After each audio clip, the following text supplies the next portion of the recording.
What's up, everybody? Oga at the top. DCI story. So, situations are happening. There's a situation that kept on happening over and over and over and over and over. And I tried to talk about it 1,000,001 times, and it was not changing. Amongst many other situations, I've just told you the Rosie story, Chantel, and many others. So, what do? So, I call the uncle. Okay, the uncle is the police. Yes, Akobo Parklands police station. And I call him. I'm like, hey, Niaje, we need to talk. Pull up to the crib. The uncle is her best friend and is the father figure in her life. So the uncle comes to the crib. We sit down and we talk. And I tell him, hey, your daughter is A, B, C, D, E, F, G, H, and this one is not well. Let's try and talk. And the uncle talks to her for a minute there. Oh, try and change this and whatever. And I'm like, hey, now this one is the last strike, because now if this doesn't happen, I'm out. The uncle's like, no, you don't have to be out. Situations can just be sorted. I'm like, nope. And I think also have the video when the uncle was driving away when he was riding away. I think you can have video, so I'll try and check it if I find it. Well, yeah. So they talk and she says, okay, I'm gonna work on this and work on this and work on this. Hata ikupita siku tatu, same shit happens. I'm like, 1 week later, pop, another one. I'm like, apanoma. So we're chatting with her and I text her. I'm like, hey, yo, mimi nimefika mwisho, A, B, C, D, this and this cannot happen, and I'm out. I've even gotten another crib and nini. She's like, no, you can't leave, nini. As usual, anytime we used to have a conversation, wiponi yake ilikuwa ni kulia hivi. Hey, yo nimejionea kitu kidogo tu hivi, na pia by the way to solve my situation. You sit down, you're like, let's talk about this. No, mister, I don't want to talk about it, mister. Also, she doesn't apologize. Yeah. By the way, she reached out and I think she sent an email. You can block everywhere, but the email was not even for an apology. It was just like, hey, we miss you, miss us. Yeah, if I find it, I'll also put it over here. Okay. Yeah, so that shows you the type of person we're dealing with. So one time nimeona imefika mwisho, so mimi nimetafuta crib nimepata, nikapanga na Omosh na Munez, nikamwambia niaje, go pick the kiddos, pick my clothes, my 1-2-1-2, the necessities that I need. Vamus, move to this crib. Now me, I take the shorty, we go to Kitengela to kula nyama, but I know I can't leave the house if she's there. If I leave the house when she's there, it's gonna get violent, it's gonna get chaotic, itakuwa manduru na everything. Also, I don't want the kids to see that story, because also she had a toy, and the toy, an amazing toy. He's a genius. I love him until now, and we struck a very serious bond with him. And I feel very sorry for the boy, but it's fine.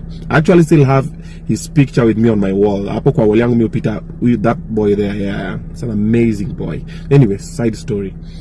So I also didn't want the boy to see. So what happens? The boy's still in school. My kiddos are in school. I think 2 of them were in the house. I think it was Rosie, Big Boss, and Brianna. Ada and Lola, I think, had gone to their mother's place or something. So we go to Kitengela. We kula nyama nini. So coming back, we're on the expressway. So we just start talking. As usual, I'm like, hey, we need to talk about this. As usual, no, we can't talk about this. So it was argument from Mlolongo all the way to Westlands. I'm like, no, we've had this conversation time and time again. This and this and this is not changing. This and this is not changing. Jama mekata. We came all the way. So we get to Shell, opposite Safaricom. Kameme, I'm going for a meeting. I'll see you later. She chomokas the car, gets a cab home. Me, I move to the new Kribo. So I'm waiting for madam to call me, or the uncle is like, hey, nani amefika kwa keja, amepata umetoka rada. That didn't happen. She didn't call, she didn't text, she didn't do nothing. The following day, we've gone to give Badman the shamba. Tumeenda huko, me, my manager Roba, I think with the Mosh Munez, the team huko, tumeenda huko Konza nini. So naangalia hivi simu, I think it was kitu 4 something. Naona we used to have a joint account. Naona imecleaniwa. I'm like, So I text her, what's up? I'm like, hey Rada, I've seen you've cleared the bank account plan, and then also hizo ma seats that tulikuwa tumechukua, hizo ni zile viti za, so there's this facility that hawa sasa wanachukuanga when you buy something, same as cars nini, you take it on hire purchase, so you pay some amount then lipa pole pole. Nikamwambia also those seats that nimekuacha nazo hapo kwa crib, I bought them here, and I normally pay, so also you need to be making those payments. She didn't respond. I'm like, okay, cool. They keep quiet, because I think those seats that are taken were quite expensive. They were over 400 and something G's. Yeah. Anyway, side story. She didn't respond. So me ashaki na roba, I'm like, you know, I'm like, hey, niaje, hey, money has been withdrawn from the joint account, nini, hey, nini, whatever. She didn't respond. The following morning, so me I've gotten home, I'm like, we'll sort this badai, haikuwa pesa mingi, pesa kidogo, let's do what, we'll sort it badai. Maybe she's angry, she's lashing out. I keep quiet. The following morning, namushona auntie, because normally when I get to sleep, I always put my phone on silent. If I don't, I will not be able to sleep. My calls, nini, my text, notifications, so I knock, niaje, and I knock, kafungua. Omosh anasema mpigie. I'm like, Omosh, that's strange. So I call Omosh, niaje. Omosh anambia, tumeshikwa. I'm like, meshikwa? What do you mean meshikwa? Ati tumekujiwa, kwa nyumba wanasema tumeiba mali. I'm like, huh? What do you mean? Tumeiba. I'm like, mko wapi? Ati sijui tunaenda wapi, but nimesikia naenda Gigiri police station. I'm like, okay, cool. So drop me a pin, live location, I'm dressing up, I'm following you guys right now. Kasema sawa. So mimi nani nimeshawa teke nikapiga my manager Roba, nikamwambia Roba ni aje hii situation, unaona ile story niliwaambia jana, imefanyika hivi na hivi, I suspect is that one. Tuingie huko hivyo tuone nini nafanyika, because now we know we are innocent and all that. Cool. Tumeenda, nimechukua Roba pap. We are cruising teke. Tunafika hivi side ya tulikuwa nimechukua Roba kile tunakam hivi about to get to Red Hill Road. Napigiwa na beshte yangu. Anaitwa Mani Bior. In the morning, he's never called me in the morning. He only pigia afternoon. Uko wapi? Tuende pit stop nini? He has a very nice club by the on Langata Road. It's called Pit Stop. You should pass by. Kuku iko hapo. Amazing. So Roba is like, uko wapi G? Niko like, naenda hivi meeting fulani nini? Akaniambia kuja kwangu. Kama swache hivi niende meeting, akaniambia no, kuja kwangu saizi. I think that was God that was working. I didn't know because ajai nipigia in the morning. So I tell Roba, tukimbie vitu angalie Mani Biora anasemaje, and then ndio tukimbie Gigiri. So I pull up in his place, I find a couple of people, just good vibes. Oh, mimi nimeona tu leo nimeamka tu nikifikiria nikupigie nini. I'm like, okay. Ulikuwa unaenda wapi? Nikamwambia nilikuwa naenda hivi nimepigiwa. So I just tell him, my boy, nimeenda Gigiri, nimesikia. Gigiri, let me send my lawyer. Atuma lawyer wake huko.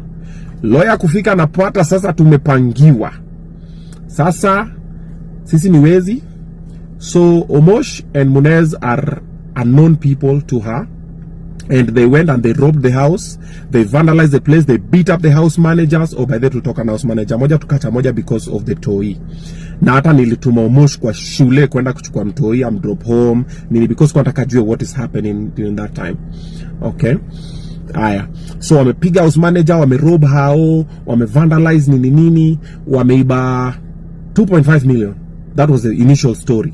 So DCI wameningoja. So mimi nilikuwa nikifika tu hivi DCI, so akina Omosh walishikwa, ndio nikifika hivi DCI nitupwe ndani. So lawyer anaambiwa hiyo story akiwa huko. Na akina Omosh yao washaka kwa cell. Rada nini wanako kwa cell kwa nini? No. That was our joint home. I have da. Oh no nini. So DCI huko wanasema ambieni Obinna akuja hapa kwa police station ama tumkujie. Mani Biora kanambia usiende bro, huko umepangiwa, tushapanga, acha lawyers will sort. Let's first get the cash bail for kina Omosh nini and everything. Aya. Ikaanza hiyo story sasa, cash bail. How much nini. Ilikuwa asubuhi, remember? Akina Omosh walikuwa wanaachwa jioni, I think to 4-5 something. Hawataki waache, wamesema wazi wachiliwa, whatever. It's just situation after situation. We paid a lot of money. Actually Mani Biora alilipa. Okay. And then when it's a public interest story, a lot of people are involved. So kulikuwa na tu watu hapo, tu maofisas, tu nini, tu mawakili, everything nini. So kina Omosh wakatolewa hiyo 4 PM. So wakakam, wakanipata hapo kwa Mani Biora. So naambia, what happened? Wanajaribu ku explain and everything. I'm like, that is a shocker. I didn't see that. I'm like, wow, how? Tumeiba nini? I'm like, hata kulikuwa na odo kwa hiyo nyumba. Nini, remember, mimi mwenyewe zayo bado na Diana 1.8. So, apparently, story ali present. So when she got to the house, and then akapiga hesabu zake, akafanya everything, so clear the joint account. So akaingia kwa bedroom, akatoa mattress, akatupa huko kando, akatupa manguo, akafanya nini, alafu akachukua hiyo mapicha na video. Alafu so akapiga DCI, alafu akienda huko akilia, akasema nini, akasema vitu zingine. Alafu akasema nimetoroka na gari yake, akasema kina Omosh wameiba 2.5 million, ingine sijui ilikuwa kwa safe, ingine ilikuwa wapi na nini. Aya. So DCI ni story wamepatiwa. So them, they're really trying to do their due diligence. They're like, Mbaka, they're like, Obinna, wow, okay, that's interesting. Aya. So si wakili wangu alikampia hapa kwa Manibio, so tukaongea, anaitwa Baraza. So tukaongea, so tukasema, tukapigia the investigating officer, tukamwambia ni aje, we're gonna come tomorrow because today ishapita ni alafu ni jioni. Ukinyanga jioni, by the way, kwanza nilikuwa ni Friday, I remember. Ni ya Friday jioni unatoka Monday. Remember Monday I have to do Obinna show live. Then on that Saturday I had an event. I was doing IHRM awards. So tukapanga nikasema the following day. But we didn't go the following day because remember I had already been paid for IHRM awards. I don't want to mess up this clan. Then I'm like, I know that story is fabricated. Then it's not running anywhere. It's not an emergency. Nobody's dying. So I'm like, I'll go, you know. So Saturday we didn't go. So we went and did IHRM awards. Okay? So hiyo tunapatiwa information. Maze DCI wanatafuta. My cell is being triangulated. Natafutwa sasa. Haya. So IHRM awards also we posted when we were done. Kutoka hivi tukasikia walifika huko. So ikabidi, because I knew on Monday I'll go on Monday.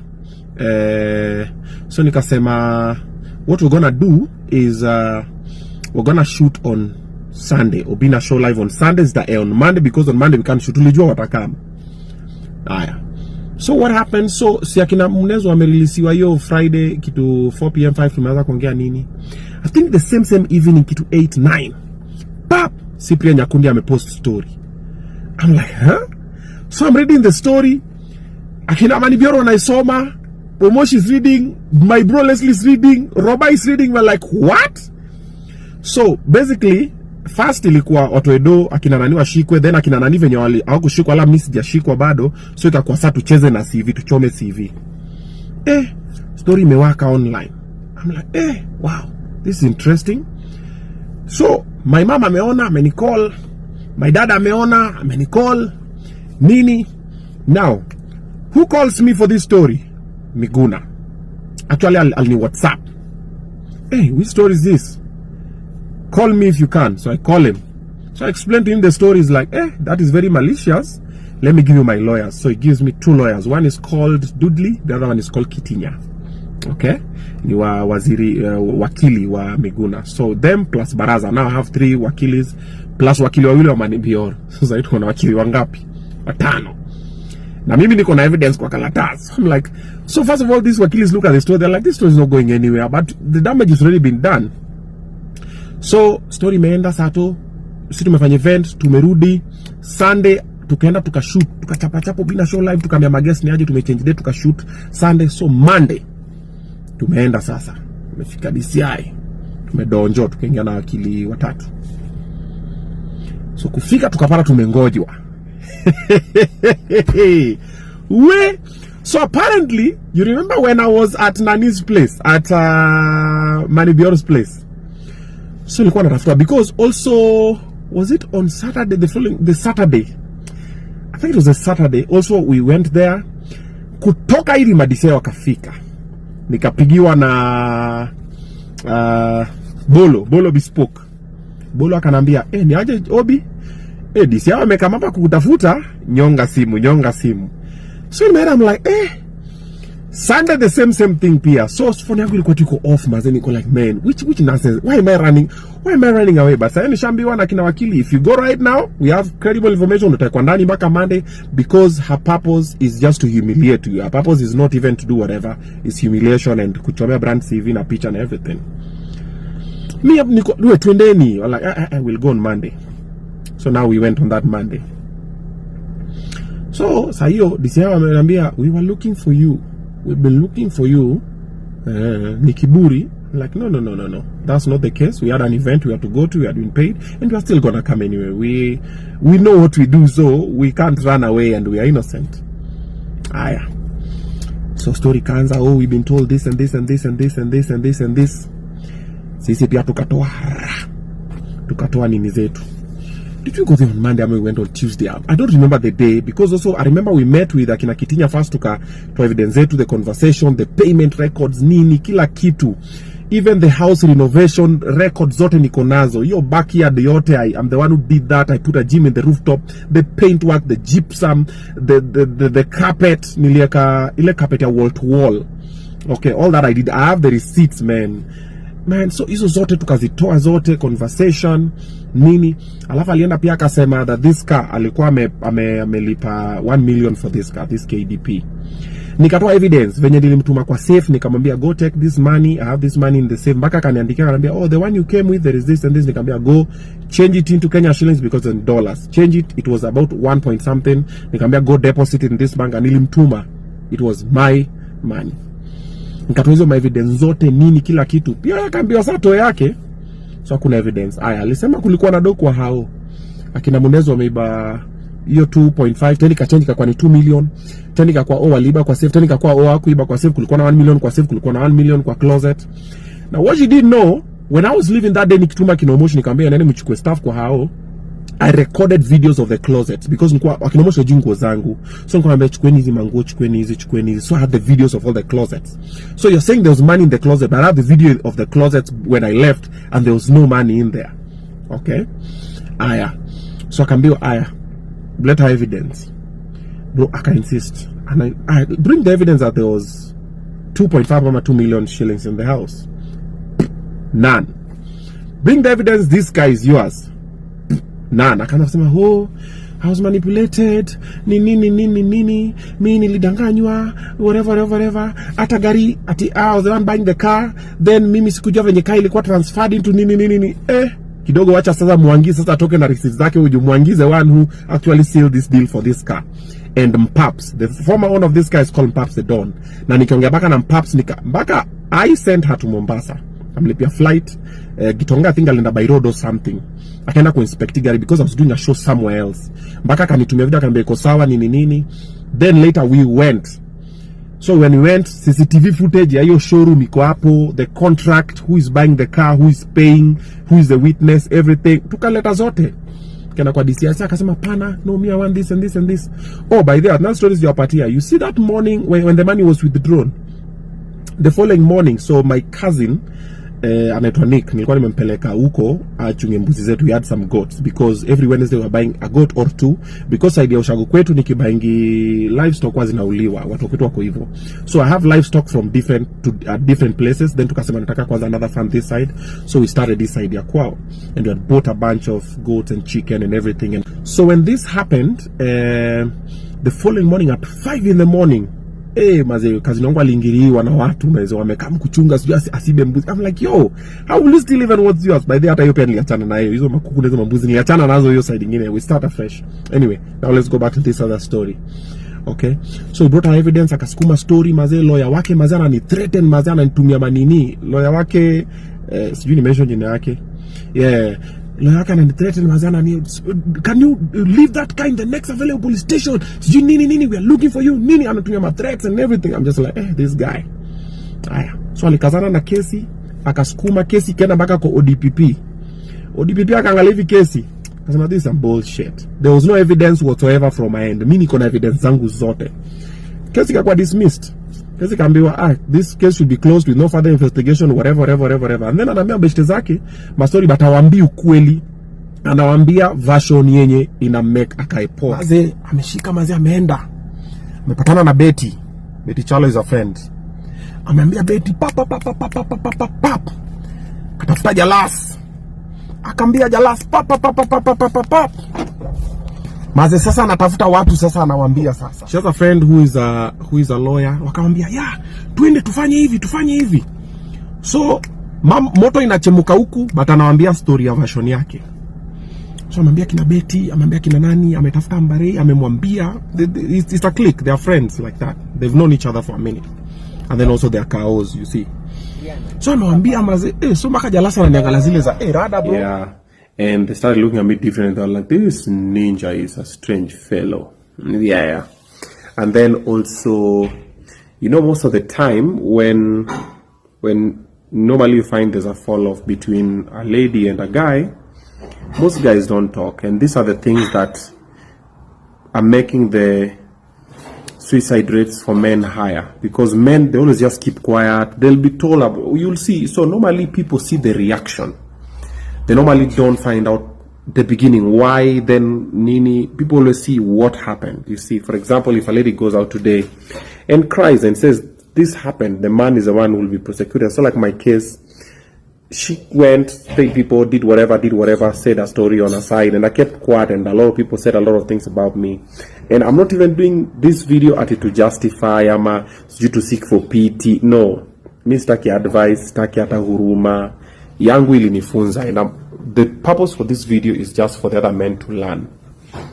Okay, and also the other ladies who are listening, and for the men to know, Obinna did this mistake, let me not do this. It's for them to learn from my mistake, and they can get to do better, so that we avoid similar occurrences in the society. Because if it was any other man who wasn't as strong as I was, they couldn't have managed to go through it. Because remember, this was happening, and I would still show up every Monday, and I will do the show, and I will do many other things that I'm doing, and I would still be inspirational and positive, and I'm just like, this is one under the bridge. And I would see the way it's being set, and whatever money is being paid where, for me to be nyang'anywa as you what, for me to be painted as what, to be mentioned as what, and I would just be like, yeah, and I would just look at it. Do you know, it got to the extent of, even apart from telling all these people, do you know alienda mpaka Mike Sonko? Yeah. And Sonko called me, and Sonko was like, yo, Ebu return this car here and whatever. And nimesikia story, what's happening? And I told Sonko, even Jago was there, and I told Sonko the whole story. Nikambia, hey, this and this and this is what's happening. Because alikuwa ameenda kwa Sonko, so that waende NTSA, so that gari sijui changiwe sijui from which sijui irudishiwe, akasema tumemwibia gari. Like, it's complicated. And when Sonko called me, I told him the truth, and I sent him a couple of screenshots of the evidence, and whatever. Sonko akaona, in sorry, ufala, nakalenga yo story. So like, it was to that extent. Yeah, it was that bad. Hata lawyer wake alikuwa na kamivi sometimes anatumia hizo masamon zake na demand zake, and I'm looking at them, I'm like, this ninja has not been told the truth. I'm sure right now he feels very stupid. The way alikuwa amekazana, and then ni kama lawyer wake alikuwa na personal vendetta. And it's a dude, by the way. Na ni dude mwenye amekuwa kwa industry yetu, alikuwa na date some person in the industry. So ni kama, it's like he had a personal vendetta against me, because the way he was coming with the story, I was like, you don't even know the story. You see, the guy kept on calling me and threatening me with this, oh, whatever. And I was just looking at everything. I was like, yeah. So it takes a very strong mind and a strong soul. But provided you're pure, there's a way God just fights your battles for you. Like, now I'm in a good place. This story ni story ya kitambo. Hata we are not even gonna talk about it. Nilikuwa nisha move on. Baka Kitonga kapiga simu kusema pia ametandikwa, and I was like, umetandikwa aje na wewe ndio ulikuwa foot soldier? Si wewe ndio ulikuwa nini? Kumbe the dog was not fed. That is what has brought this story. And when you see other people saying, oh, don't talk about it, that is what is hurting men. That is what is hurting your husband. That is what is hurting your son, your boyfriend, your dad, your uncle, your grandfather. That is what is making them die young. Because they're told, kanyagia, suppress. How long will you suppress? When you talk about it, you let it go, it moves and everything. And by the way, I'm not doing this video to chomea anybody, ama to malign anybody, no. Trust me, I have all the evidences, I can back up everything. I have, hizo nilipele Google DCI, my friend. Yeah, zilikuwa zimesonga. And speaking of which, let me show you my gallery. So the boy, the son was a very good guy. Still love him to death until now. He's still on my wall of fame here. And acha nifiche uso tu yake. Yeah. So that's the boy. You see, so upper, that's the other boy. That's the girl. Let me see if I can feature this one. Could you? It come like this. So this one was us. Us boys over there. Yeah. How many CC hapo? Yeah. So in the wall of fame, how do you go up? Because the boy didn't do anything bad and everything. And even the mother, me already forgave and I moved on. I was like, hii mambo. Yeah, so normally I've realized one thing. Most people who do me dirty, there's a way Mungu ananipiganianga tu. I don't know. And it has not started today. It started since I was a boy, all through. Msana coming ananifanya vibaya, then I always just look, you pray about it, you walk away, you focus on other things. You don't pay negativity with negativity. And somehow, life inarudingi tu na inafanya tu kitu tu. Nearly everybody who has done me dirty. It's a very strange thing, but it always just happens with me. And here we are. And a lot of people, oh, by the way, I have a couple of DMs, people telling me due to expose nini. No, guys, that's not what I do. Yeah, I don't do expose it. After nitoa matimasta, si mwajua hao wanafanya hizo vitu zao. Yeah. Because hata mkinimezo my evidence nianza kusema huyu pia amesema, no, that's not my job, that's not what I'm about. Me, I was just sharing my story of how I was manipulated, how I was used, how I was abused, and everything that happened, and the lessons I picked along the way so that the other people cannot fall through those mistakes. It's not about expose. All right. So that's the much you have for now. I think later I might tell you the interesting story of how we met. Yeah, how the whole thing ended up all together. It was very weird. I still don't understand it until today. Yeah, so if I've been a good vibe, maybe later in the night, I will share how we met. Yeah, that was very strange. Okay.